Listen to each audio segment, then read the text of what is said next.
স্বাগতম সবাইকে। এখন আমরা কথা বলবো কন্টেন্ট মার্কেটিং নিয়ে। একটা উদাহরণ দিয়ে শুরু করা যাক।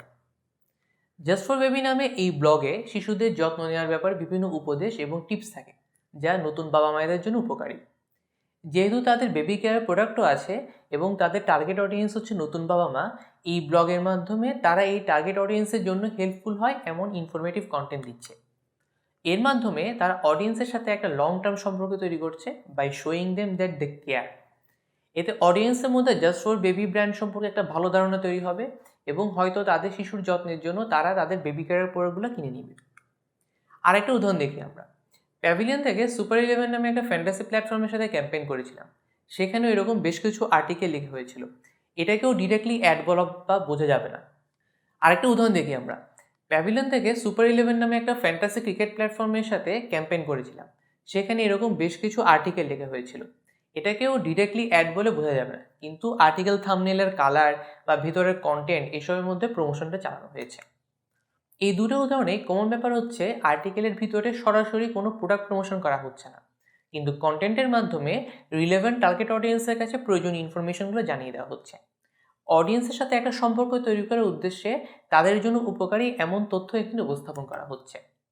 নিয়মিত ভ্যালুয়েবল, রিলেভেন্ট এবং কনসিস্টেন্ট কন্টেন্ট তৈরি করা এবং তা বিভিন্ন প্ল্যাটফর্মে ডিস্ট্রিবিউশনের মাধ্যমে আপনার ক্লিয়ারলি ডিফাইন্ড অডিয়েন্সের মধ্যে ব্র্যান্ড অ্যাওয়ারনেস বা কনসিডারেশন বিল্ড আপ তৈরি করার এই পদ্ধতিটাই হলো কন্টেন্ট মার্কেটিং। বর্তমানে কাস্টমারদের সাথে সম্পর্ক তৈরি করার সবচেয়ে ভালো উপায় হচ্ছে to show them that you care. কাস্টমাররা যখন দেখবে আপনি তাদের জন্য কনসার্ন, তখন তাদের মাথায় আপনার ব্র্যান্ড সহজে জায়গা করে নিতে পারবে। কেবল ব্যানার অ্যাড দিয়ে বা ডিসকাউন্ট অফার দিয়ে ব্র্যান্ড লয়্যাল্টি তৈরি করা বর্তমান প্রেক্ষাপটে বেশ কঠিন। অন্যান্য কমন মার্কেটিং অ্যাক্টিভিটি থেকে কন্টেন্ট মার্কেটিং আলাদা, কারণ কন্টেন্ট মার্কেটিংয়ে সরাসরি কোনো প্রোডাক্ট প্রমোট করা হয় না। কন্টেন্ট মার্কেটিংয়ের মাধ্যমে অডিয়েন্সের সাথে ইনফরমেটিভ কন্টেন্ট শেয়ার করা হয়, যা অডিয়েন্সের কাছে গুরুত্বপূর্ণ এবং যাতে তাদের আগ্রহ আছে। আরেকটা এক্সাম্পল দিই। ইউটিউবে এক কাওয়ালি গানের টাইটেল দেখে ক্লিক করেছিলাম একবার। দেখলাম কৃপি ছেলেরা কীভাবে মেয়েদের বিরক্ত করে সেটা গানে গানে বোঝানো হচ্ছে। গানের শেষে গিয়ে বুঝলাম একটা ডেটিং অ্যাপ অন্য একটা কন্টেন্ট প্ল্যাটফর্ম বা ইউটিউব চ্যানেলের সাথে মিলে গানটা তৈরি করেছে। কাওয়ালি গানের কন্টেন্ট দিয়ে গানে গানে তাদের অ্যাপ সার্ভিসের বেনিফিটসগুলো বোঝানো হচ্ছিল। কেন অন্য ফর্মেটের পাশাপাশি কন্টেন্ট মার্কেটিং আপনি ব্যবহার করবেন? শুরুতেই বলেছি, কন্টেন্ট মার্কেটিং ব্যবহার করে কাস্টমারের সাথে সম্পর্ক তৈরি করা যায় এবং কিছু উদাহরণও দিয়েছি। অডিয়েন্সের জন্য উপকারী এমন কন্টেন্ট তৈরি করার মাধ্যমে তাদের ট্রাস্ট আপনি গেইন করতে পারবেন। অডিয়েন্স যখন দেখছে আপনি তাদের সাহায্য করার জন্য কিছু করছেন, তখন আপনার উপর তাদের আস্থা জন্মায়। যেমন হাবস্পট একাডেমিতে ডিজিটাল মার্কেটিং রিলেটেড বিভিন্ন ব্লগ শেয়ার করা হয় রেগুলার বেসিসে। এসব কোয়ালিটি কন্টেন্ট পড়তে পড়তে একসময় আপনার এই হাবস্পটের উপর একটা ট্রাস্ট জন্মাবে। কাস্টমারের মাইন্ডে ব্র্যান্ড অ্যাওয়ারনেস তৈরি করার একটা উপায় হচ্ছে কন্টেন্ট মার্কেটিং। চিন্তা করুন তো, যারা সেই জাস্ট ফর বেবি ব্লগটা থেকে শিশুর যত্নে পরামর্শ নিচ্ছে, তারা তাদের বেবি কেয়ার প্রোডাক্ট সম্পর্কে অবগত হচ্ছে আস্তে আস্তে। আপনি যদি রেগুলার বেসিসে কোয়ালিটি কন্টেন্ট বানাতে থাকেন, তাহলে সেই কন্টেন্ট ক্রিয়েটস ব্র্যান্ড ইকুইটি, অর্থাৎ আপনার brand becomes more and more valuable over time. এবং আপনি যত বেশি আপনার অডিয়েন্সকে কন্টেন্ট দিয়ে হেল্প করবেন, তত আপনার brand will gain a reputation as a leader in your field. Just for baby ব্লগের অডিয়েন্স কারা? সন্তান সম্ভবা কিংবা নতুন বাবা মা। Just for baby baby care প্রোডাক্টসে টার্গেট অডিয়েন্সও কিন্তু তারাই। সুতরাং কন্টেন্ট মার্কেটিং ব্যবহার করে আপনি যাদেরকে অ্যাট্রাক্ট করছেন তারাই আপনার আইডিয়াল বায়ার। বহুব্রীহি তাদের যে ব্লগ সেকশন চালু করেছে, সেখানেও দেখবেন বিভিন্ন বিষয় নিয়ে আর্টিকেল লেখা হয়। এসব আর্টিকেল যারা পড়বে বা পড়তে ইন্টারেস্টেড হবে, তারাই কিন্তু ভবিষ্যতে কখনো বহুব্রীহি থেকে কোর্স কিনতে আগ্রহী হবে, কারণ এই ব্র্যান্ড লয়্যাল্টি ডেভেলপ করার কারণে। কন্টেন্ট মার্কেটিং বিভিন্নভাবে হতে পারে, বিভিন্ন ফরম্যাটে হতে পারে। যেমন ব্লগ লেখার মাধ্যমে রিটেন আর্টিকেল দিয়ে হতে পারে। রেগুলার বেসিসে কোয়ালিটি কন্টেন্ট দেওয়া কিন্তু একদম সহজ কাজ তা না, বেশ ভালো টাইম ইনভেস্ট করা লাগে এখানে। আবার আজকাল ভিডিও দিয়েও এরকম কন্টেন্ট মার্কেটিং করা হচ্ছে রেগুলার।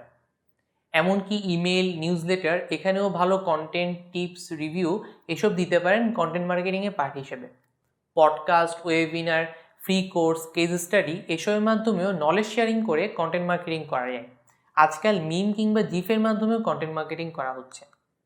যে ফরম্যাটে হোক না কেন, যদি আপনার কন্টেন্ট ইউজারদের জন্য ইনফরমেশনাল, এডুকেশনাল বা এন্টারটেইনিং বা ইমোশনালি স্যাটিসফাইং অথবা সোশ্যালি ভ্যালুয়েবল হয়, তাহলে সেটা সে আগ্রহের সাথে লুফে নেবে এবং অন্যদের সাথেও সেটা সে শেয়ার করবে। নেটিভ অ্যাডভার্টাইজিং আর কন্টেন্ট মার্কেটিং প্রায় কাছাকাছি বলে অনেকে মিলিয়ে ফেলেন। তো এদের মধ্যে আসলে ডিফারেন্সটা কী? সহজ করে বললে নেটিভ অ্যাডভার্টাইজিং অনেকটা ডেটিংয়ে যাওয়ার মতো, আর content marketing is like being in a relationship. অর্থাৎ native advertising is just the beginning, আর কন্টেন্ট মার্কেটিং কেবল একটা সিঙ্গেল অ্যাসেট বা এককালীন কোনো ট্যাকটিক না, এটা প্রপার প্ল্যানিং এবং একটা লং টার্ম থট প্রসেসের ব্যাপার। আর বেশিরভাগ সময় কন্টেন্ট মার্কেটিং নিজেদের ওন মিডিয়াতে প্রডিউস করা হয়, এই জন্য এখানে প্রচুর টাইম এবং রিসোর্স অ্যালোকেট করা লাগে এবং সুফল পেতেও টাইম লাগে। আর নেটিভ অ্যাডভার্টাইজিং করা হয় অন্যদের মিডিয়া স্পেসে, টাইম এবং রিসোর্স কম লাগে, রেজাল্টও মোর ইমিডিয়েট হয়।